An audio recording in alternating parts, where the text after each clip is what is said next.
Oh, good grief. Before we get started, I'd like to say that because this is being recorded, we might have secretary yet, where we have to speak clearly and say, in some cases, our names, but we have to speak clearly and into the microphone, so when we have a floor request, that everyone can understand what we said it does.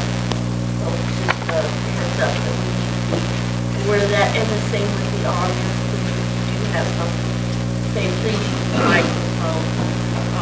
So for a request will be clear and accurate. Call to order, and because we don't, for the record, we're recording, please go around and state your name. Nick Purnell. Al Bourne.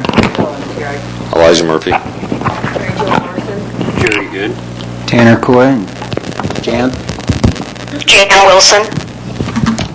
And Jan is in Maine, and she is on the phone, so she's attending in spirit.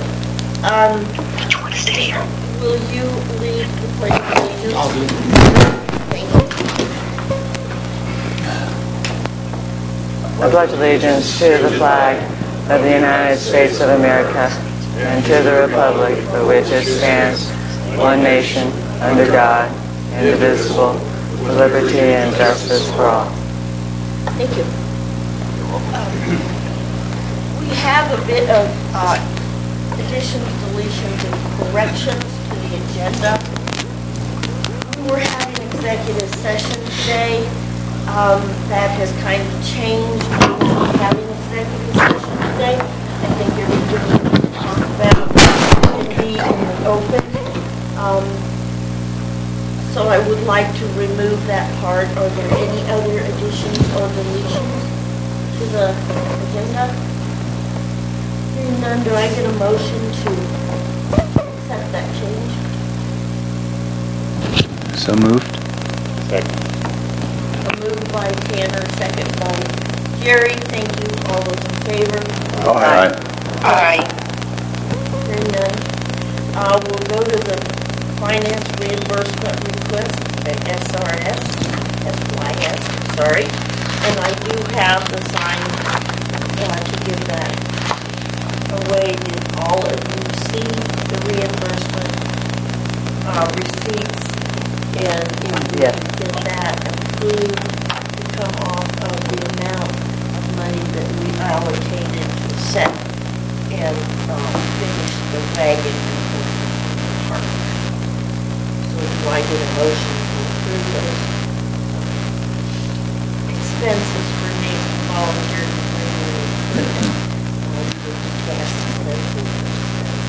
Bourne moves to approve those expenditures. Seconded by Jerry. All those in favor? Aye. Opposed? Aye. Hearing none. Okay, now you can eat this week. Right. George Christian is here, and he has the paperwork for us. And part of the reason that we have not done an executive session before is this is as per our council, and this came forward, this concern from our lawsuit, so we won't make that mistake again. The process that we need to go through with George, because he is not prepared at this time to have all his information to the public yet. There's still some other loose ends out there that this would affect if it was. So, the proper procedure is that George will ask, has asked Tanner and I to be a two-person committee, and he has his paperwork that he will give us, and we will present that to the board in a separate executive session without George present. And we will have those discussions, and the written material has confidential finances and some trade secrets in it that affect the project. So that's how we'll move forward on that. So at this time, George, thank you. Do you have that with you that you can give us?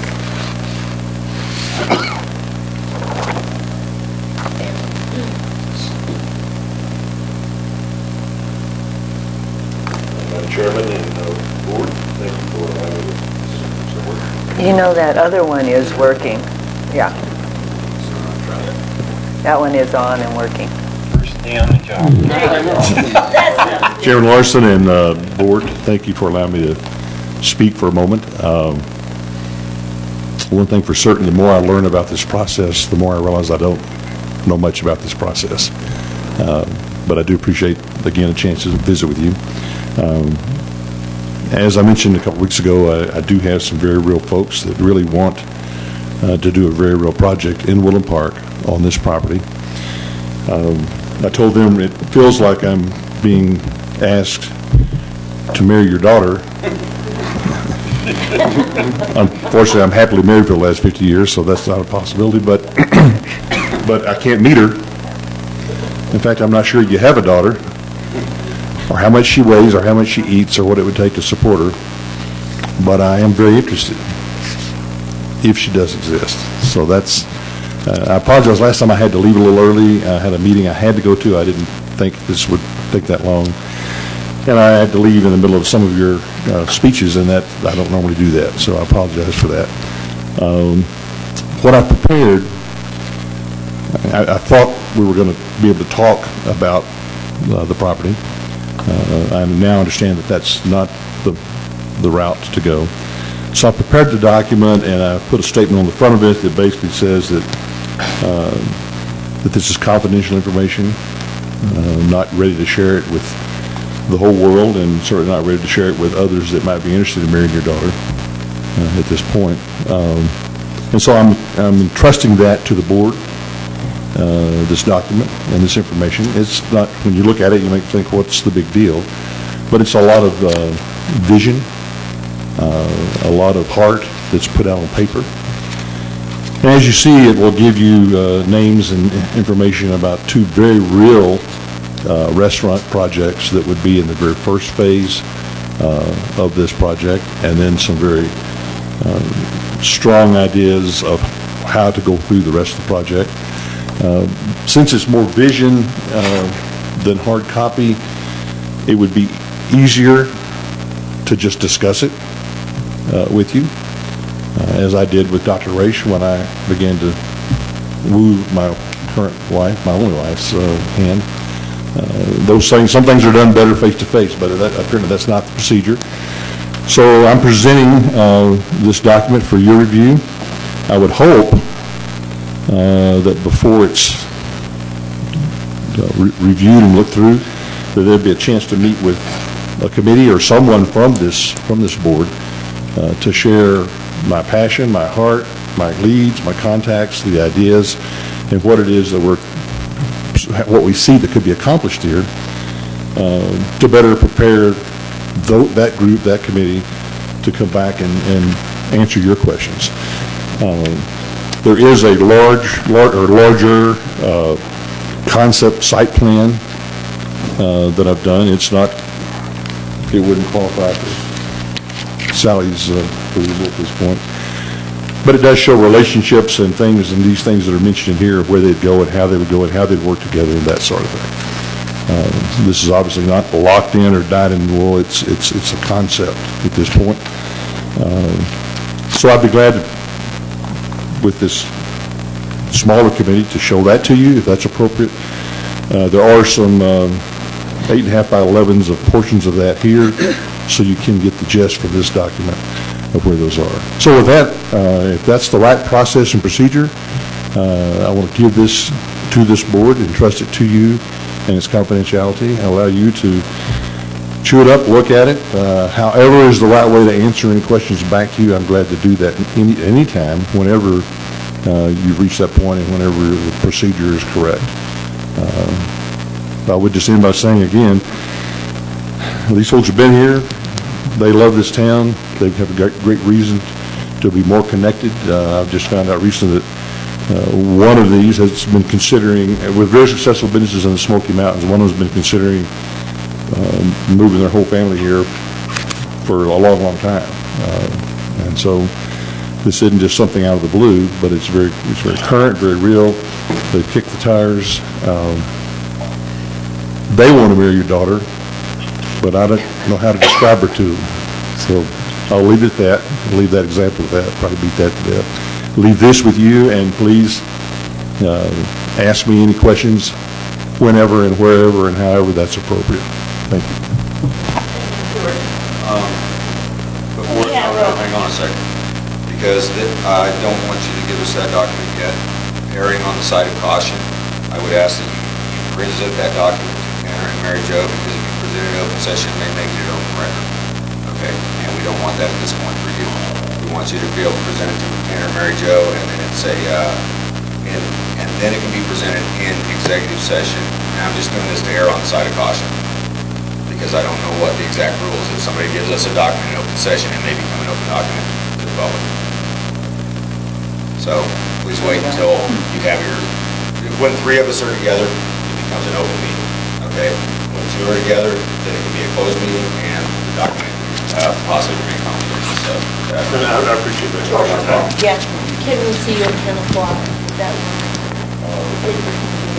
Sure. That's just to protect you. Okay, then we'll do that. And we do appreciate your words. And I Thank do you. apologize that this is so difficult. Yes, Mary Jo, has George been provided with the copies of the work that Ellen and I put together on the final draft, including the flow sheet for the city planning department? you know, George, I don't know if you received this blue document or if Al has it for you. Well, give it to Mary Jo, and she can, We can give it as to chairman. Absolutely. You Yeah. probably have been given it, but if you don't, we'll give it to you when we receive that. I'm definitely missing something. Okay. Quit it. But, I'm scratching, trying to find out what that is. We'll see if we can get you a height and weight to start with, okay? Yeah. all right. That's a good point. We'll see that Just you bring your have. daughter to the Okay. Understand. George, thank you. And I do apologize for the difficulties. Moving on from George, any of the rest of the board have any questions or comments? Okay. Then moving on, we're not going into executive session. We are trying to be as transparent as possible, and we'd like to do the proposed ordinance evidence discussion. 1348 series.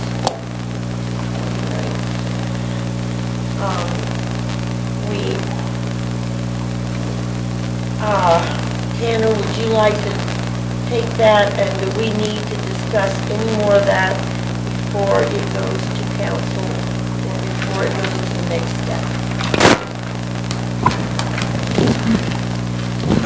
Madam Chair, should the board consider formally taking a position regarding the ordinance so that that position can be a part of the public discussion? Recommendations to Planning Commission, recommendation to City Council. The city managers asked that the 3 bodies convene together in August for deliberation in an effort to work toward the final language of the ordinance. And we will have one regular meeting prior to that date for more discussion.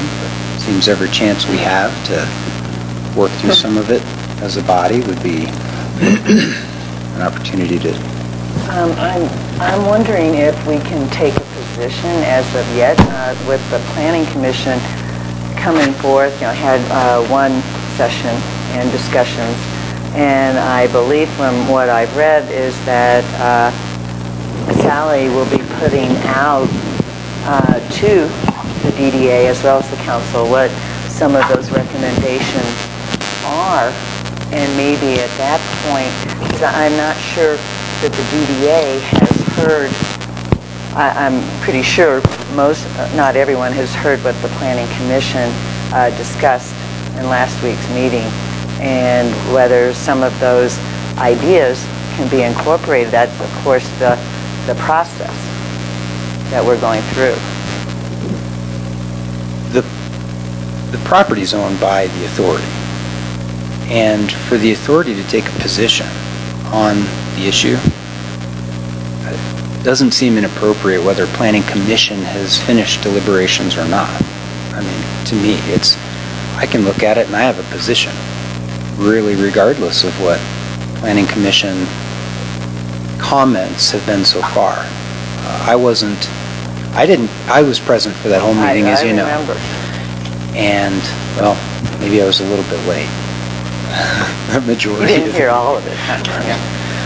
I didn't hear any actual recommendations of the commission. I heard individual thoughts and considerations after a first round of discussion. To me, those weren't recommendations for the ordinance, but that's how they're being characterized and carried forward. I think it's a significant ordinance. It would change our posture with regard to that land substantially. And we should be able to weigh into the discussion as a body, not as just a bunch of individuals. And so that's why I asked, should we have some discussion and see if we can work toward a position as a body? I have just another thought and another question. I know at this point, fair value, and now it seems like we can receive no cash, or we can receive cash in either matter. Does that make a difference with the Colorado Fair statute? Because as I believe in our discussions, we're talking about, in order to receive fair value, that, and the fair value means having retail on the ground floor as well as having the design review committee.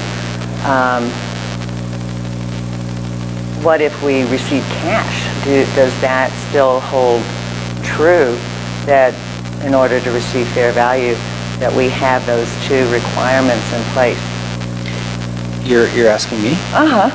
Well, my understanding is that we are required to receive fair value in exchange for the land, and that value can come in several ways. We can sell land for cash, or we can convey land for no cash, but for uses with restrictions and obligations in place that are considered of public benefit and would be considered then fair value, or anywhere in between. Mark the price down somewhat in exchange for some other public benefit. There's no requirement that we convey land purely for cash or for none whatsoever. We have flexibility under the law, and there's quite a bit of flexibility. The duty that we have is to ensure that we agree and with the city agree as to what fair value is when we convey that land.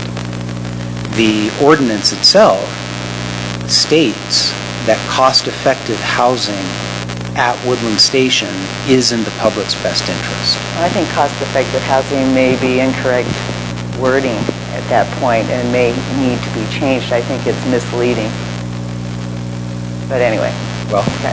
I happen to agree with that. That's what it states right now.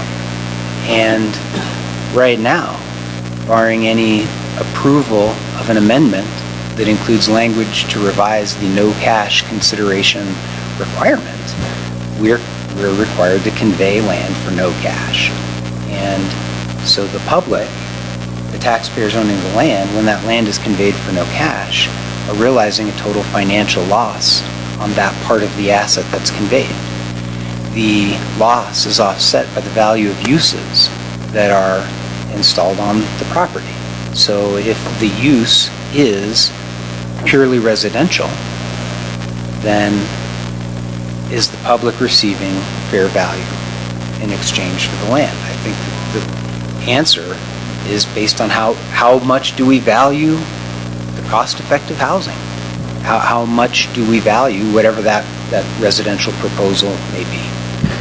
And for Woodland Station, particularly for certain parts of Woodland Station, I would suggest that that use is of little to no value to the district, and it would be wrong of us to convey the public's land to that use without collecting either a fair value of sale price in cash or getting some other more valuable use. Well, I thought that the discussions that were going on really considered that, yes, there can be no cash consideration, but there also can be cash exchanged as well for the property. When you say the discussions, is that planning? Discussions in planning, some ideas that have been floated around in council, some ideas that have been put forward. That have not been agreed upon yet or made official. They don't represent our circumstance right now. If I understand the contract correctly, the 2009 Disposition and Development Agreement clearly states that the city and DDA agree the DDA will convey the land for no cash. That's what it says. That has not been changed. It's being discussed. Hopefully it will be changed. That's not the case right now, right? Not right now, it's not. Right. So would we suggest approving something that would allow us or potentially require that we convey the land to purely cost-effective housing development proposal without having first amended an agreement to remove the no cash restriction? I'd suggest the timing is on. Until that restriction is removed, we shouldn't be approving, moving forward, advancing an ordinance that's going to change the uses, right?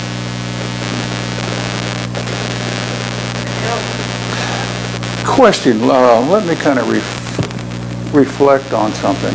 Cost-effective housing, is that the now politically correct term for low-income housing? Lower-income housing? And if that's true, what is in the best interest of the community in this case? We somehow are dancing around and away from upscale housing.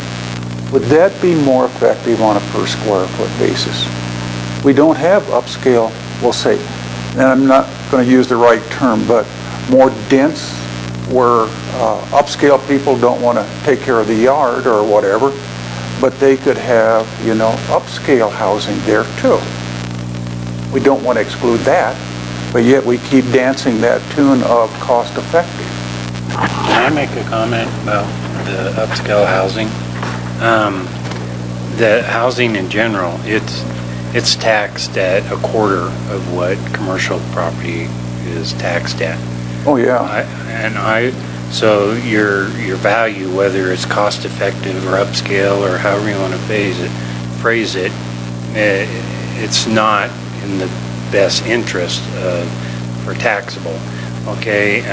Also, it's the core of downtown. I'm injecting my feelings here. We need commercial development to enhance the downtown, to complement it, to make the downtown better. I don't feel that housing is a solution for that now.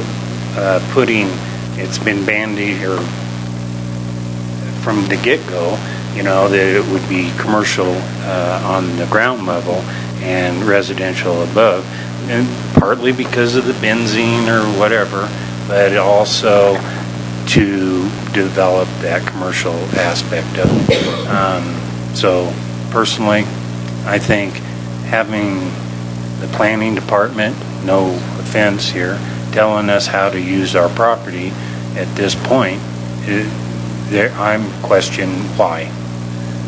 And I certainly, understand that point that you're bringing forward there. Absolutely. One could probably argue affirmatively that upscale housing might attract people with a higher disposable income, which, if housing does become a part of it, people with higher disposable incomes residing downtown might be very beneficial to businesses too. And I would argue that not as much as a real project as a... Commercial obviously does, because of the Gallagher Amendment of years and years ago. There is a marked differential. I understand that, yeah. And I would argue that the rationale for a residential use is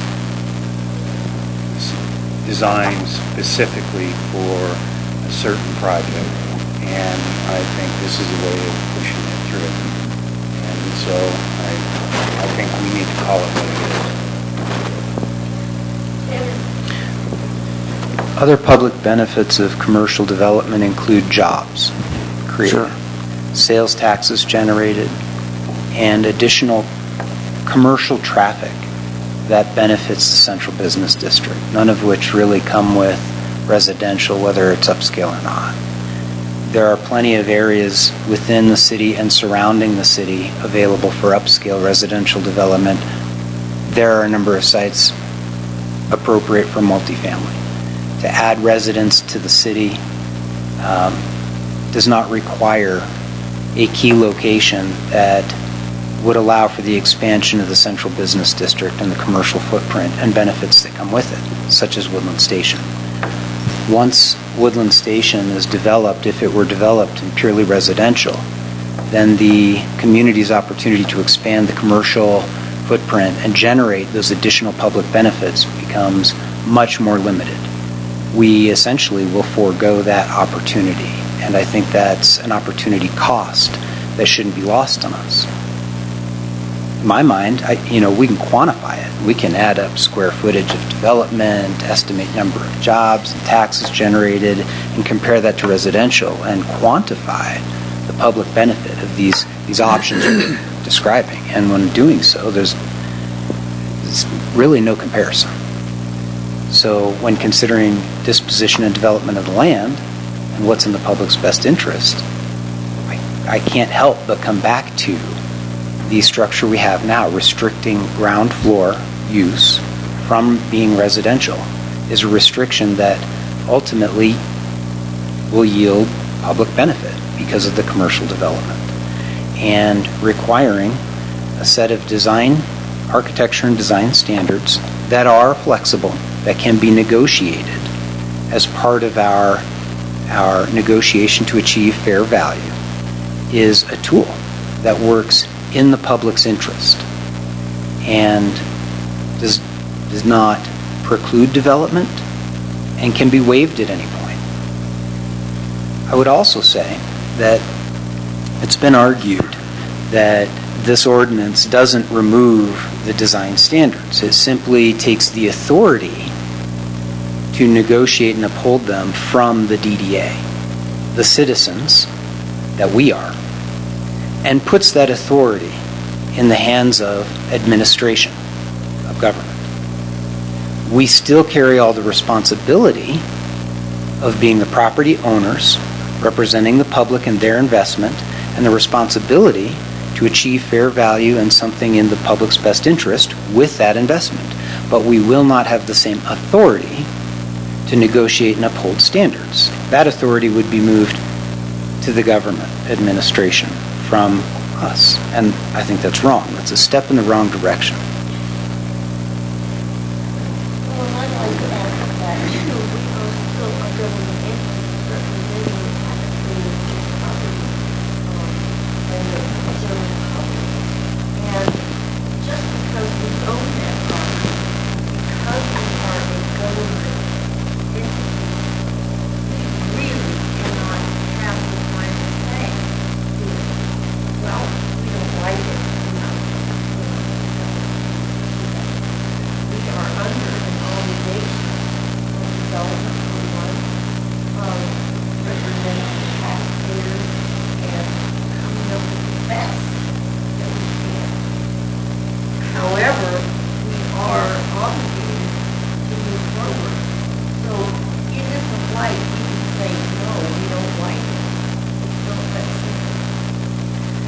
which is another mischaracterization I saw during the Planning Commission meeting. When asked if the DDA would still have some control or say in the uses and would the entire property go purely residential, and the answer was, oh, that's highly unlikely. And of course the DDA has a say. They're the property owners. They don't have to convey it. Well, that's not necessarily true. We're not private property owners, and we don't have the same discretion that private property owners have. We're very much like the Planning Commission and like the City Council. We have to act, and our decisions must reflect all those documents that are binding on us, including ordinance. So if this ordinance were to pass as is, and a developer came along and proposed cost-effective housing for all of Lot 2 or all of Woodland Station, and proved themselves ready, willing, and able to produce it, we would be in a compromised position of not having the authority to say no. It's not a decision we get to make. If we did, we may be personally, and Mary Jo and I were on a conference call with Paul Benedetti recently about the proposed Second Amendment. He asked for a call, and we spent, half an hour or so on the phone with him. Before hanging up, we asked him about that, and he said that we absolutely don't have that type of discretion, and if we were to deny projects that were permitted uses by right and didn't have solid grounds for it, then we're subject to constitutional tort claims for using public authority to stop citizens from exercising their rights. We don't want to be in that position. That's the compromised position that I've been talking about. This ordinance puts us there. We don't want to say no without having a firm foundation, however. Exactly. But you're saying, if we did, we would be subjected to that. Well, I just want to throw out two things. One thing, that in Planning Commission, there was a compromise statement about the retail, whether each individual project would be evaluated individually, and for a conditional use permit for retail or for residential on the ground floor. So that was one idea that was thrown out as a possible compromise. And of course, another idea for compromise regarding the Design Review Committee to lift some weight from those people's shoulders would be to have an independent third party, an architect, that might look at those design review standards. Although I do understand that in the past, the DDA has hired an independent third-party architect for that purpose. Is that correct? That is correct. And on the note of design review, since this has come under discussion a number of times,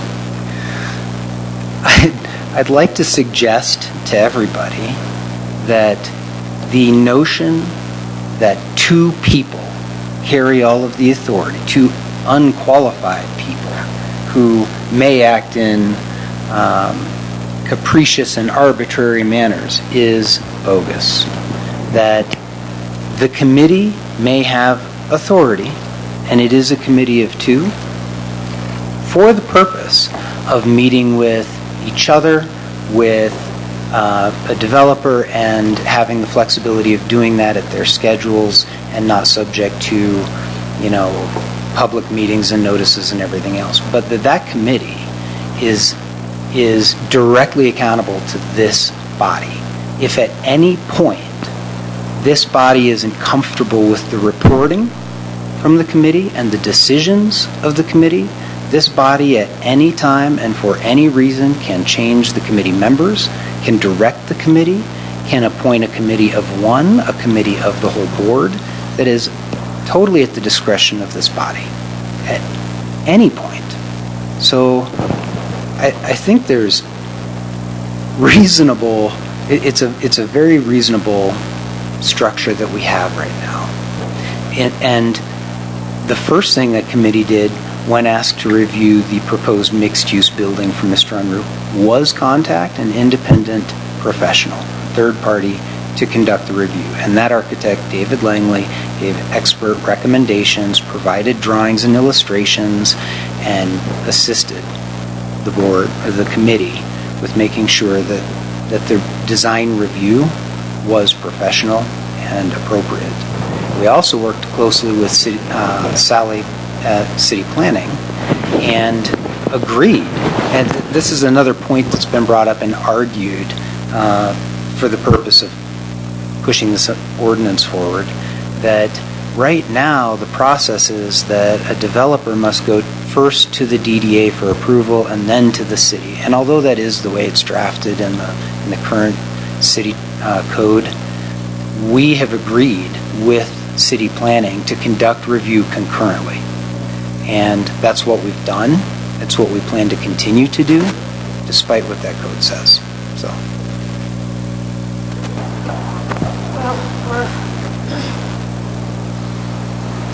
Tanner, you said you and Mary Jo talked to Paul Benedetti, and I heard you mention the term personal. Does this bring us into the realm of personal liability? So my example is using the ordinance. If it were to pass and a developer proposed an entirely residential development for Woodland Station, all of the property or all of Lot 2, which may be an area that the community and board feel is not appropriate for purely residential, we may find ourselves in a position where we don't have reason to deny it. It would be a permitted use by right, and as long as the developer were ready, willing, and able to produce it in a manner consistent with our obligations, we don't get to say no because we don't like the use. The use becomes an approved use by right under the ordinance. And if we did deny it, then that's where the personal liability comes into the picture. We may be subject to claims that we've used our positions and authority as public officials to stop citizens from exercising their rights, and that's a position that we could have personal liability for. So let me get this.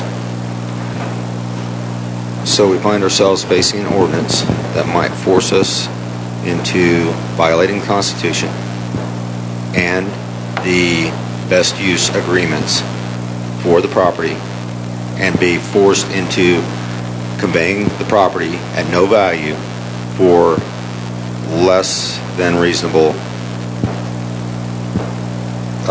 return on investment for the taxpayer is where we're at. Or not doing that and being subject to personal claims, constitutional tort. Well, that's just kind of puts us between Scylla and Charybdis, doesn't it? Yeah. The proverbial rock and a hard place. Yeah, I really don't like it. I'm not liking this whatsoever. It could place me in personal liability, place me in violation of the Constitution, force me to violate the law. I'm seeing this as a non-starter across the board. And as far as the upscale housing goes, I just stand there and I just imagine myself being in a nice condo, stepping out and looking out at the Jeep Trailer Park every morning would be just an awesome view. So unless the monies became available to purchase that property, and I do believe it's available for $2 million, I wouldn't even see that as a beginning. And also the requirements for DDAs to prevent urban blight, to help the downtowns prosper. I can see why this was taken. These responsibilities were taken out of the hands of government. Okay, it just makes it entirely too possible for government entities to create advantage to certain individuals or areas. But to sit here and say that I would be forced to violate the Constitution, violate the law, violate the oath that I took to come into this office, and then to be forced into not doing and upholding the very reasons that a DDA are created.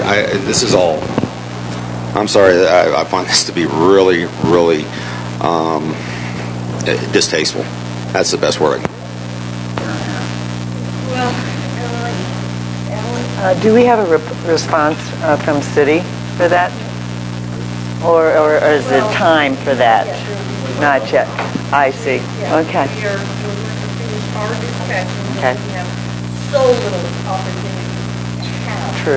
this type of discussion, and we really don't want to take advantage of that.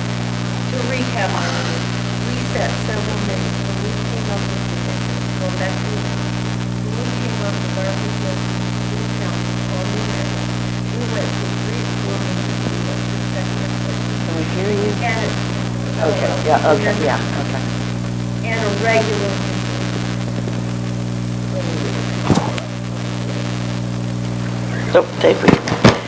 Oh, that's too bad. We had several meetings to determine all of this, and that was our ground level suggestion and request. And I think that it's valid from all aspects. It was presented to council. Council has rebutted with a new recommendation from them, which does not fulfill our request completely, but did part of it. Council did not. And council did not. Staff did. Staff did. Oh, okay. Yeah, Thank council you for voted the it down. correction. And now it's before council to determine that. Planning. On the amendments, that's still, the amendments is still with council and staff, correct? Yeah, they've submitted it to us for deliberation, which is one of the next thing on our... Yes. So we have determined how we feel about that. The overlay district, lifting that. I was under the impression the reason it was put in was to give us a little more flexibility than what the city staff had as to their regulations, that we could vary in height differences, in small things, in larger things. It gave us more flexibility than city had. Am I correct on that? The overlay allows for more uses than the rest of the central business district, and although the design guidelines are, they're perhaps a more strict approach to architecture and design, they are very flexible. And our design guidelines were designed for a village concept, which has, from the beginning and continues to be on every survey that the newspaper has done, that we have done, the community wants to see a village concept. They don't want to see chain, they don't want to see big box, they want to see something that serves the community and serves the downtown district to make it a more invitable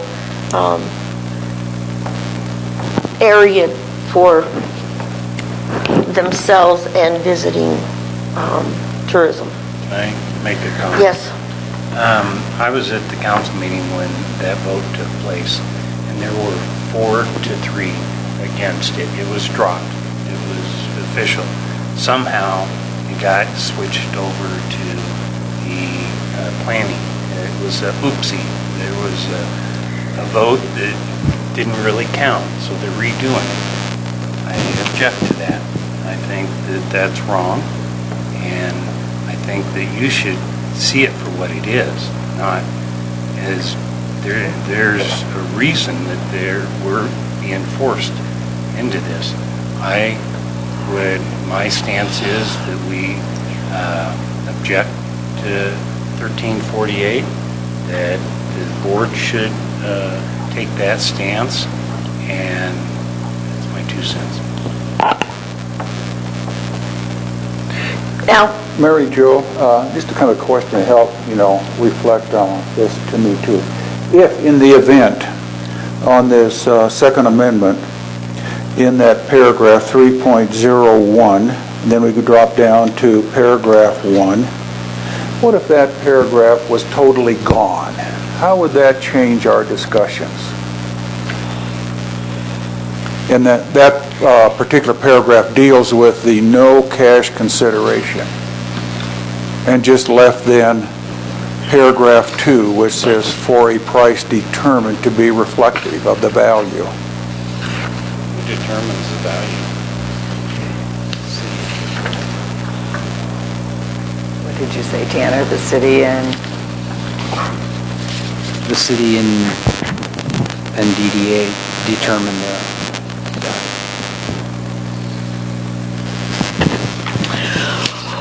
Well, so here we are. What do we want to make a new recommendation?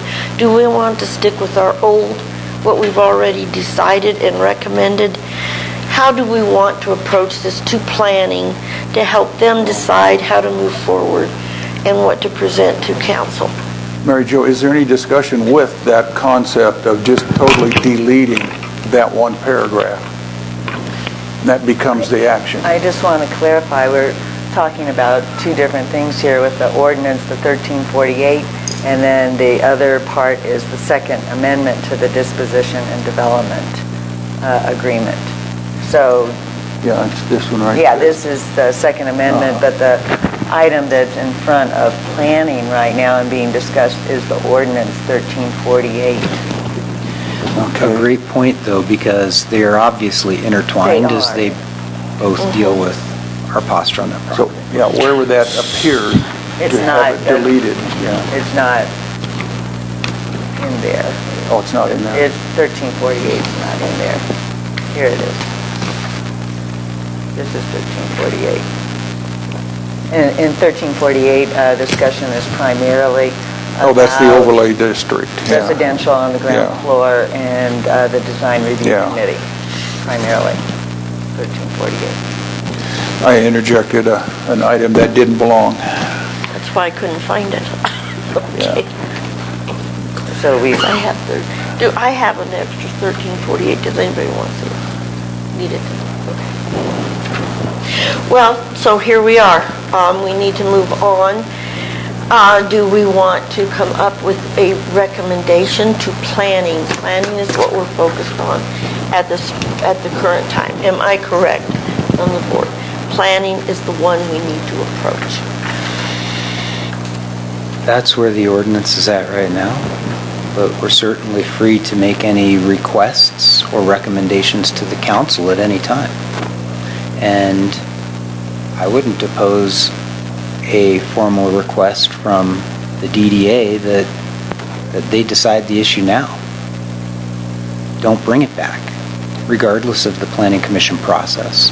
Request that it be stopped until after any discussions of amendments to the agreement. Let that happen first. Let that dust settle, and then revisit the city code after. Comment from the board. I am concerned because we have developers that are ready to do this. This is just a speed bump that's almost hard to get over. Did you want to talk? No. Yes, And we need to finish it. I'm in agreement with you, Mary Jo. The fact that we have a developer that's ready to step up to the plate and possibly do something here is, I almost feel like we're being buried in bureaucracy. That it's gone, it got voted down, then it got bumped up, and then it got pushed forward, and now we've got conflicting issues that are conflicting with the purpose and reality and the Constitution and everything else, that this is just creating an awful mess, and it's not getting us anywhere. You know, one of the big things I noticed, I was just in Boston recently. A half-acre parking lot in Boston sold for $40 million. What does that tell us? Location, location, location. We aren't Boston. We're not even Colorado Springs. Okay? We're going to have to make, we are looking to protect the taxpayer, and we need to make sure that we are doing our jobs in accordance with the letter and the spirit of the law. Okay? And if we're not doing that, there's no reason for us. I would agree. And in lieu of time, we need to come up with something because we need to move on. I would propose that we oppose 1340. We take that stance. It's not. The city staff is here and said that they may make comment under audience participation. Mm-hmm. Is it a fair thing to do that at this point? And I think we should, and I see George has got a question back here too. George?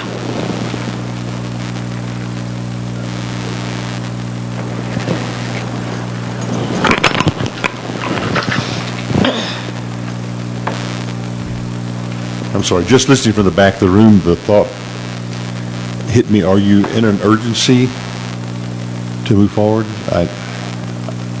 I've tried by letter and by 2 meetings to present an idea to you, and then that's difficult to do, but it seems that there's information that you have knowledge of what the other project is. But beyond that, my question is this. If the urgency, I've told you, Mary Jo, that I'm a visionary and I have 1,000 ideas a day. One of those is worth millions of dollars. 999 of them need to go down the toilet. I try to surround myself with people that are very free to tell me about the 999. I have an idea here with some folks that want to act on it. It may not be a good idea for you guys. So if you're not in a, you're trying to make, and I don't even understand all your decisions you're trying to make, but you may look at what I'm providing to you and say, that's one of the 999, that's the dumbest thing I ever saw, that's not an option. Then you can make your decisions about where to move forward. If time is not that crunching, I'm just thinking, if this is going to the committee can go to the board, you would know in just a short period of time, is this really a possibility, or is it just pie in the sky, throw it out, and go on with your other groups, your other ideas, your other ordinances, or whatever else you're doing? Right now, you're making decisions without the benefit of seeing that. You may love it, and you may hate it. And you're about to see it. Somebody is, I hope. Well, and can share it freely then with the rest of you if we're doing that legally correct. So that's all I'm saying is if you're not under great pressure, I don't know the timing. I think we're under more pressure from city cleaning up some of the things that we're going to have clean to move forward with you and with whatever the other project is. Whatever, we need to get through city and through council before we can truly do that right. with the freedom. And that's what we're working on. You're about to see it, and it may not Sure. even. And it may. I mean, we'll see. We don't know. Mary Jo, Tanner. is it fair to say, actually, that our priority is to proposals such as Mr. Christian's, and right now, that's the only one We have. coming to us immediately, and that it's incumbent upon us to pursue that as the priority, regardless of these other things. We do not need to reach agreement on amendments or ordinance with city before we move forward with him. No. And that at 10 o'clock today, I think I heard you say, we'll be meeting with him. We will be in receipt of the documentation he's prepared for us. We'll be able to review it and get it to the board in a confidential manner per his request. And that is our priority. Make no mistake, that is the priority, unless the board is saying otherwise. I think it's... Agreed. And right now, any projects brought forth do move forward in tandem with the DDA as well as planning. And city. And city. Right. And there are... Just as they always have. Exactly. And ordinances are in place and agreements are in place, whether we like all the details of them or not and have requested changes or not. Those things are in place, unmodified, right now, as they have been for a long time. And we are free to and plan to move forward as we should. And most definitely. Yeah. Does that help answer? Yeah. Okay. Let's because we need to decide to move on what we're going to say to planning. If we can stop it there, that would be the best. And move on with what we do have to work with council and staff. I would go to, if we have no more, I would go to staff. If comment from Darren.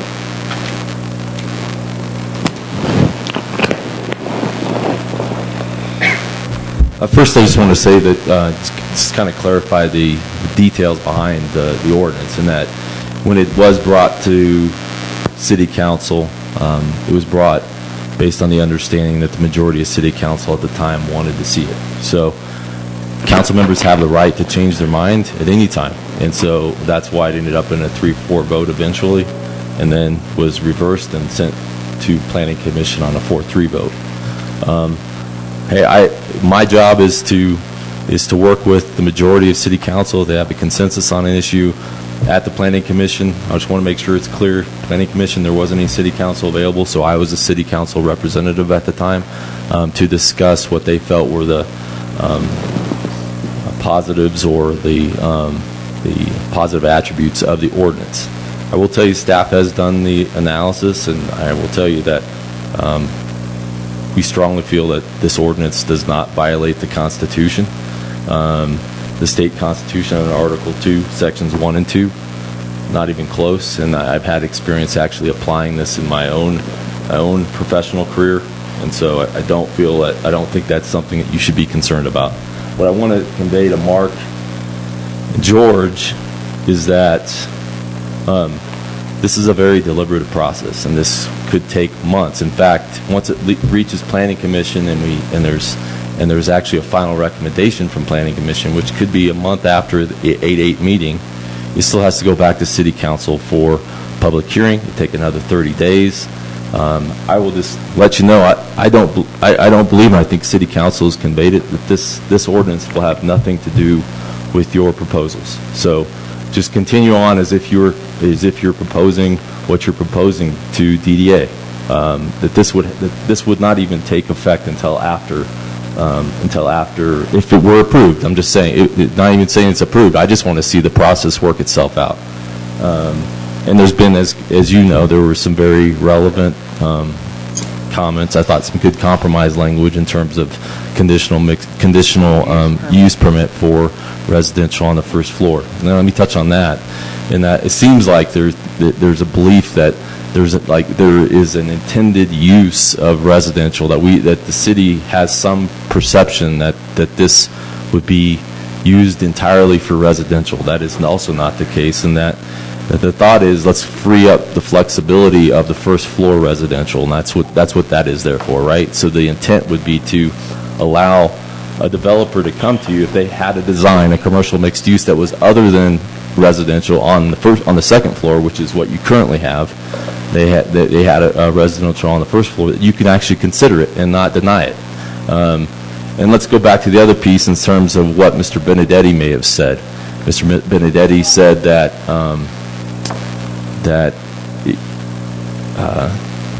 if a developer were to come to you with a proposal, you would be forced to accept it or be potentially liable because it was a permitted use. Well, I think the compromise language, and I think it is something that should be considered by City Council, the conditional use of residential on the first floor.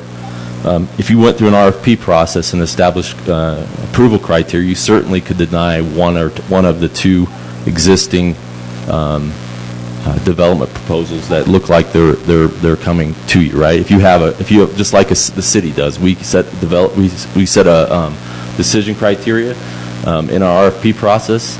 It could be based on value. It could be based on, it just needs to be something that's justifiable, right? And so you absolutely can do that. And and that is the entire board. I believe that's what the entire board of the DDA can do. Is that they can, if you had two proposals, one that could produce more tax value for you, then absolutely that should be a consideration in your approval criteria as an entire board. Let me see if I touch on some of the other comments that were made. Unless I see a memo from Mr. Benedetti that explains why this would violate the Constitution, our attorney has given us clear direction, and my previous attorney that I worked with in previous developments know that there is case law that provides flexibility in the way that you can convey property. Granted, the current disposition and development agreement needs to be amended so that you can have greater flexibility in that, and that's part of the discussion outside of this ordinance that's currently occurring, and that's already been a long discussion already, right? So, and then lastly, I heard someone say that the intent was to remove the overlay district. There's no intention to remove the overlay district. There's a lot of permitted uses that are already there that make it beneficial to you as a DDA. And all developers that come in, we're not recommending that. We're asking that there be a slightly more flexibility, and that you allow residential on the first floor.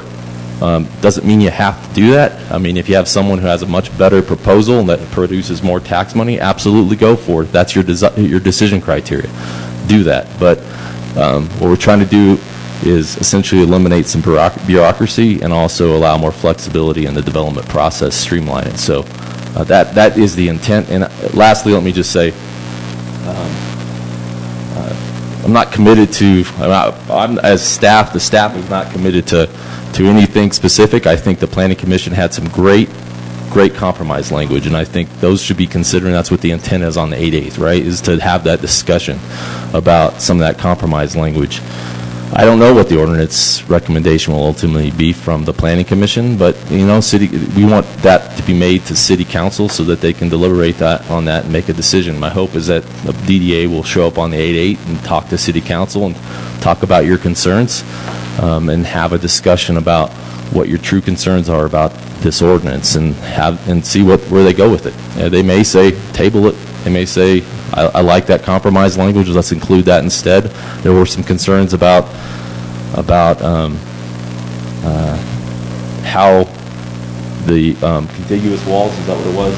Doing a contiguous wall inserted into the ordinance that would remove potential single-family homes.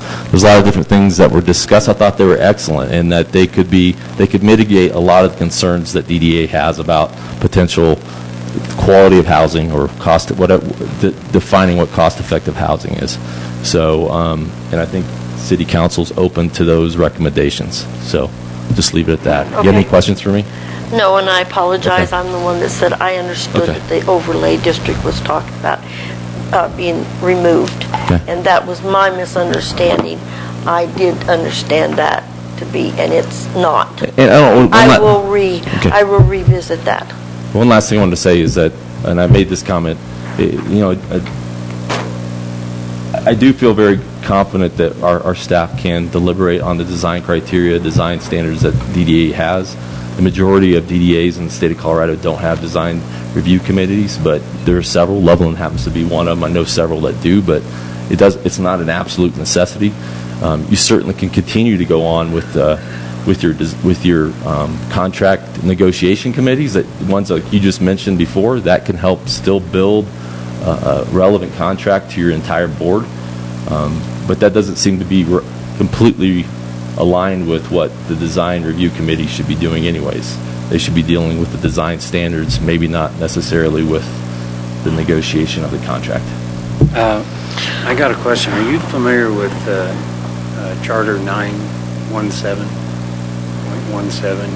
It involves city offering incentives to development.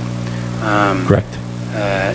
Is it possible this could be kind of a way of the city controlling where the development who is receiving these incentives, free land, whatever, without coming across that way?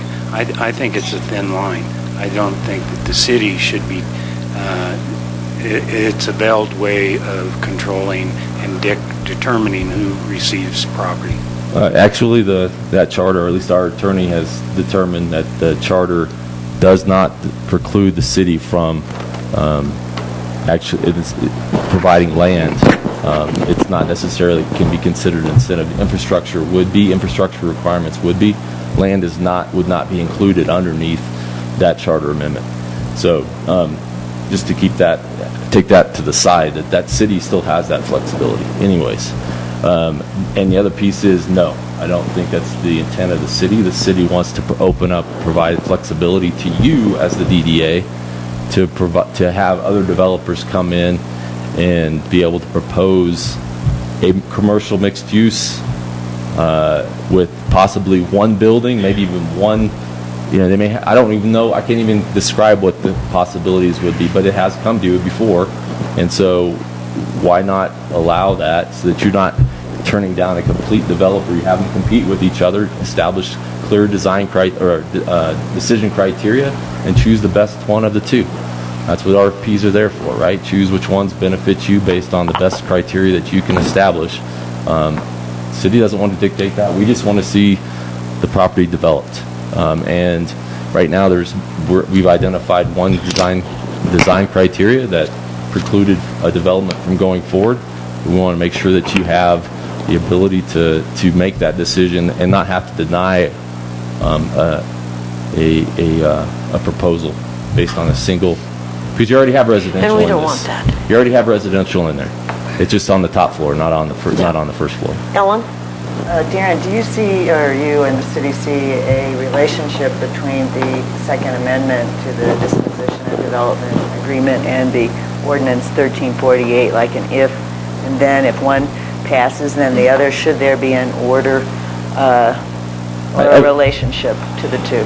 I made the point of saying that I think you still have the authority. I know Tanner said something slightly different, but I do think if you establish clear criteria between these two and choose which one you want, you can deny or approve one of the two developments based on the criteria that you establish. It needs to be defensible, of course. It needs to be defensible because you are a government entity and you are still subject to, CORA, all the things that we are, right? So, yes, you have to make it defensible. So does this Second Amendment need to pass first we consider ordinance number 1348? No, It does not not. necessarily. You don't think they have that relationship?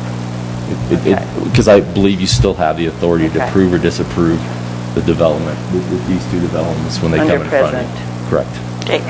Murph, you have something? Yeah, just, that makes, as far as wanting to see development, that makes three of us, you and me too.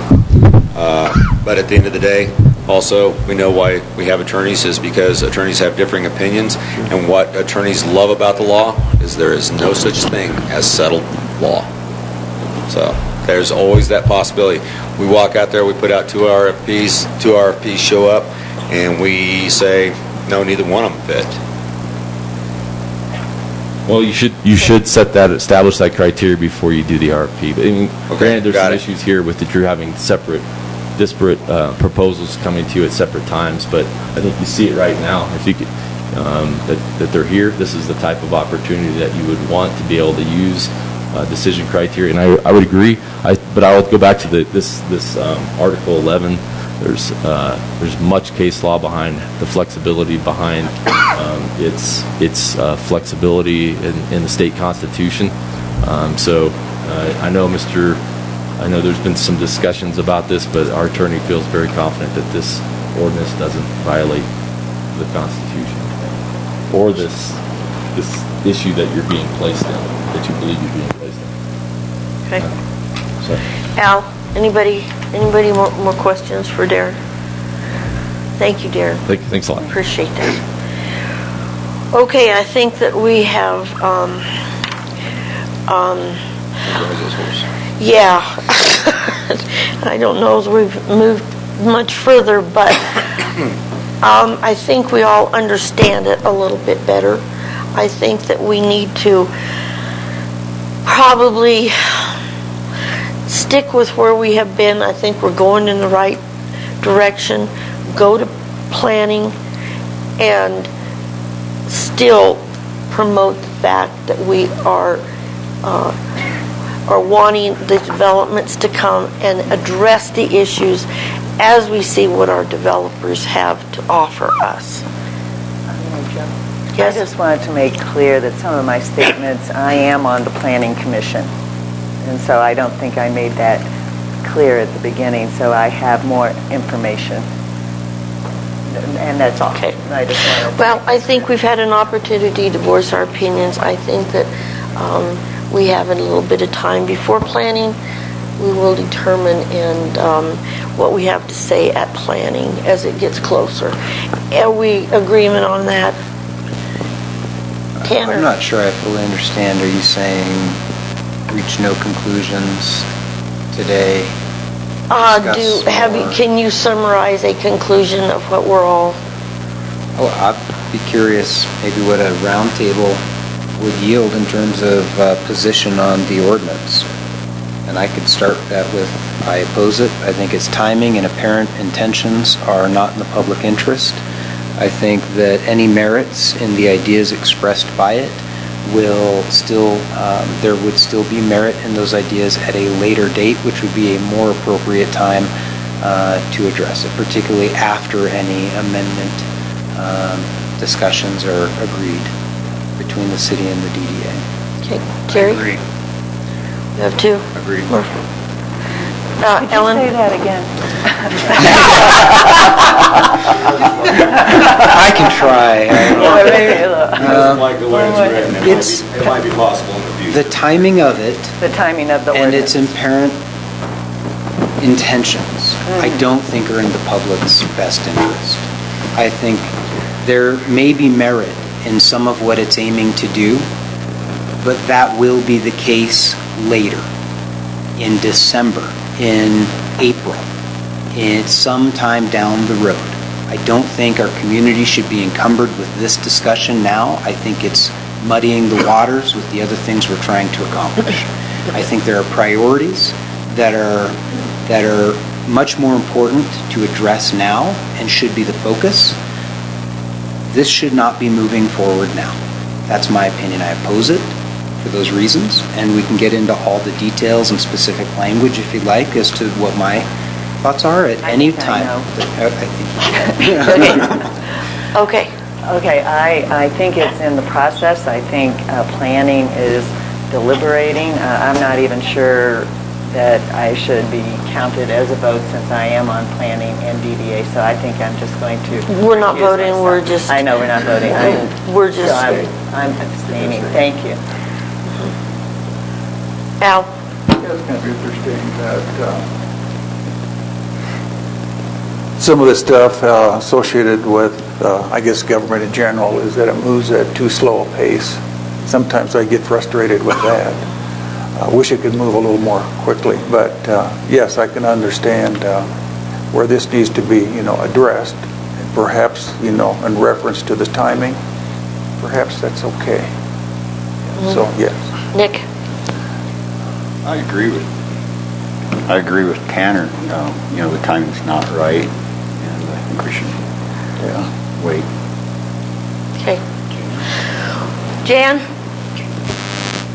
I don't think that the timing is right on this either, and I want you to know that I am never, ever going to vote in favor of anything that makes us break the law or is not in the best interest of this community.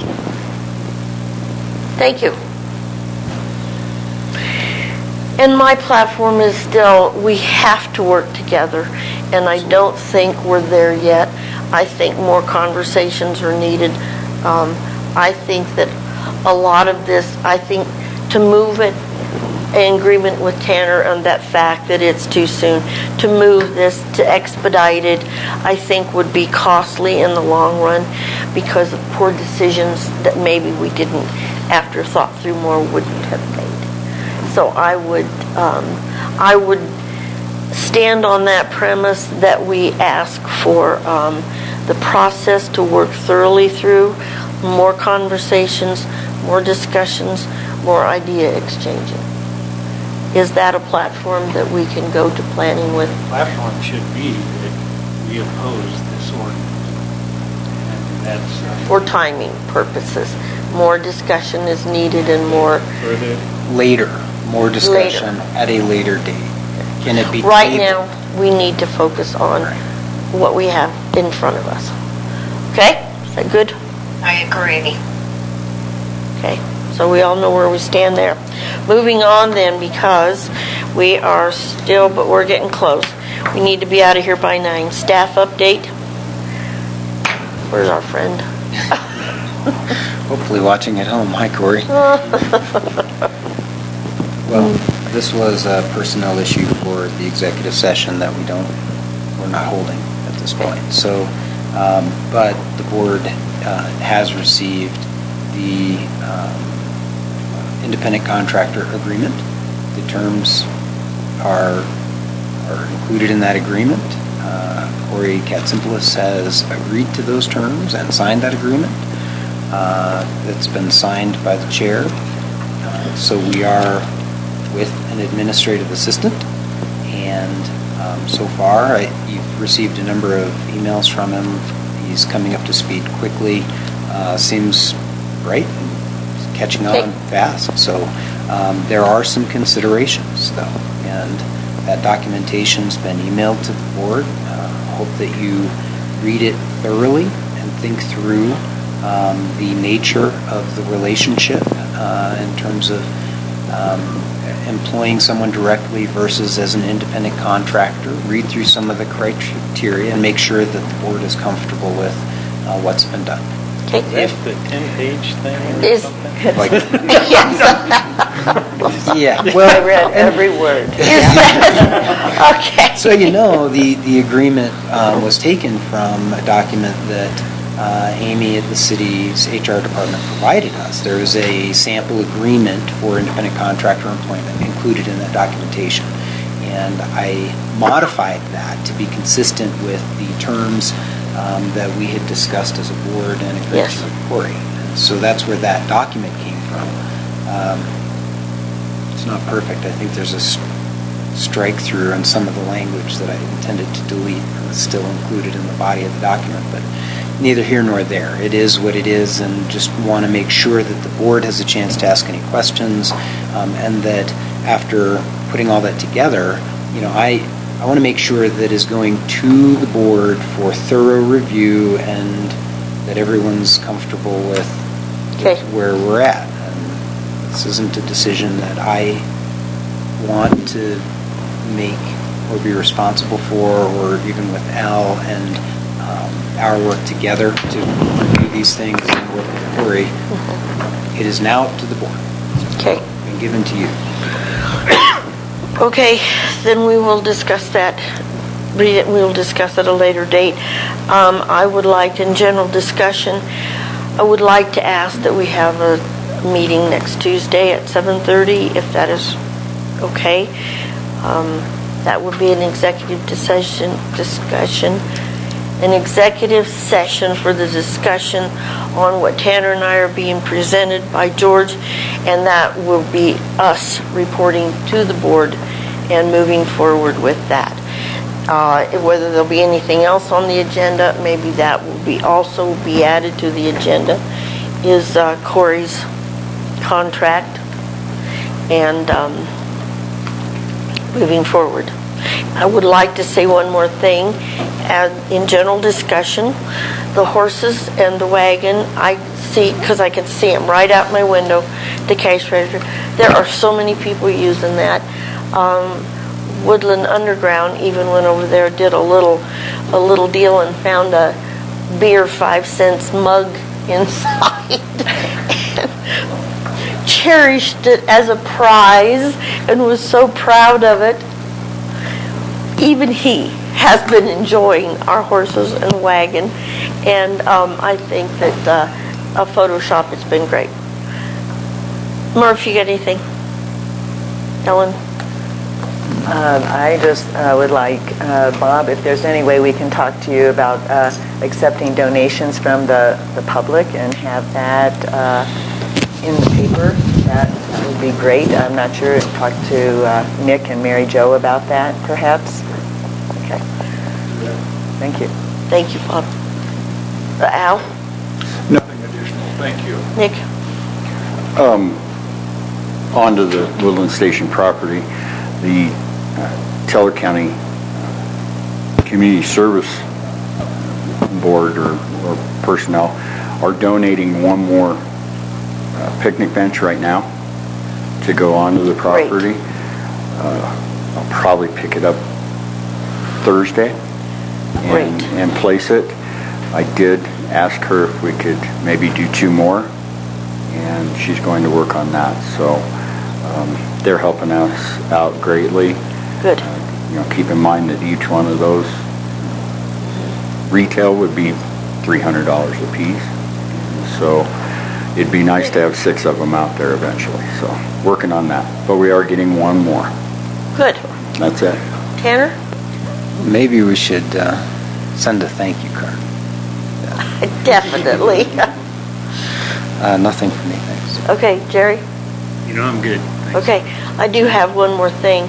We have an opportunity to have a chuck wagon cook-off or not a cook-off, a chuck wagon cooking for another wagon party on Woodland Station on the 14th of, you're in this too, of August. If that would be something that we might want to entertain, it would be an evening thing. It would be him cooking on a chuck wagon, serving so many dinners at such a price, and then having a catered kind of a chuck wagon, barbecue, beans, that kind of thing, at a lesser price, if we would want to do that. Poetry and music. And it would be under the stars, campfire, that kind of thing.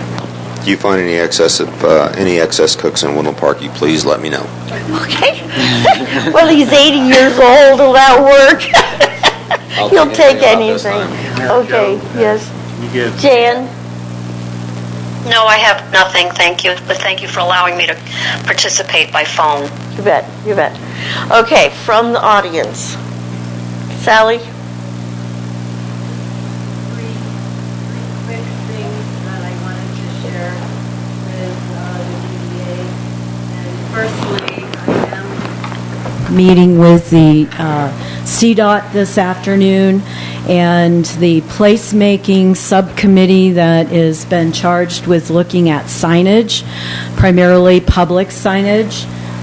We have met twice, and our first goal is going to be to replace the parking signs that are not uniform throughout town. We've identified 25 spots along the highway as well as on local streets. So the major goal here is to encourage people to turn off the highway, park, and then get out of their cars, enjoy our beautiful environment, and make their way to the front door or back door of our businesses. So this is in motion. We have a $7,000 grant from OEdit to be able to implement hopefully all, if not a portion, of the signage for parking. So that's the first goal. And secondly, the Historic Preservation Committee. Last year, we had 4 buildings in our downtown area that were landmarked. We now have landmark plaques and would like to do an unveiling of those plaques this Friday. So you're invited to join us for a walking tour beginning at 11 a.m. We'll start at Bergstrom Park, walk to the preschool in the Pines, unveil their plaque, then walk down to the old post office, Dana's Dance, unveil that plaque, and then get Mary Jo's plaque unveiled at the Cowhand, cross the street, and have lunch at the depot where that plaque will be unveiled. So join us Friday, 11 a.m. Call me if you plan on being there. And then just lastly, I would request that when you're talking about planning, please distinguish between planning department and planning commission. Very different roles.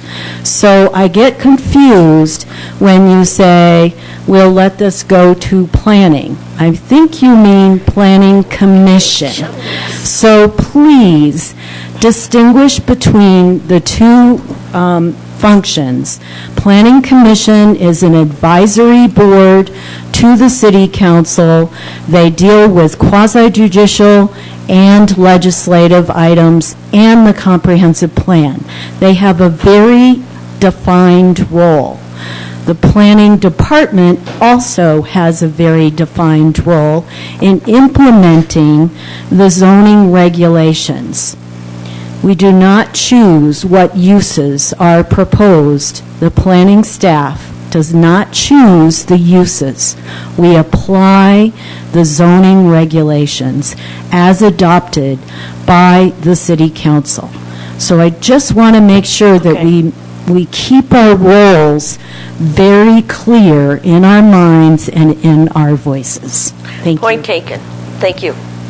Anyone else from the audience? Suzanne? I have sent you and Tanner an email. We're still trying to get that training together with Sam Light. And so we pinpointed it down to who would come on a morning at 7:30. And I just need a few dates from you so Thank you, Suzanne, and I did see that yesterday, and we will come up with those dates with the doodle. So, thank you. Anyone else from the audience? If not, we need to be out here by 9, which it almost is if it isn't. Do I hear a motion to adjourn? So move to adjourn. Okay, we're out of here. Motion. Meeting adjourned. All in favor, aye. Motion adjourned. Meeting adjourned. Oh, no. What do you guys end up doing? Do we need to put these back, Vicki? Suzanne, do we need to put this back, or do you want to use it like this? If we can move it back, that'd be great. All right. Thank you. Thank you. Come over and decide where you want the plaque installed. Okay. So I can't do it today, but I'll do it tomorrow. Okay, I'll be there. Okay.